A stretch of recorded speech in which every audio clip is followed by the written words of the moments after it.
If you want to set up face unlock on a Motorola Edge 60 Pro, then first of all we need to go to settings. Over here in the settings we need to scroll down in order to find security and privacy.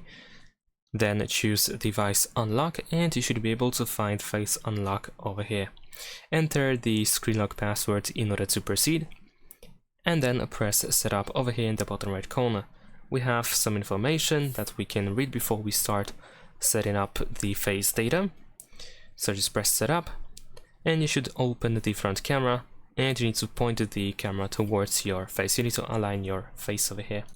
After that you should be able to choose if you want to skip the lock screen or if you want to use the left to unlock gesture. And let's go and press next. Everything is done, so let's press just done over here in the bottom right corner. And that's it. If in case you need to make some adjustments, we can go face unlock again. And you can, for example, redo the face scan or delete the face data. Thanks for watching, leave a like and subscribe.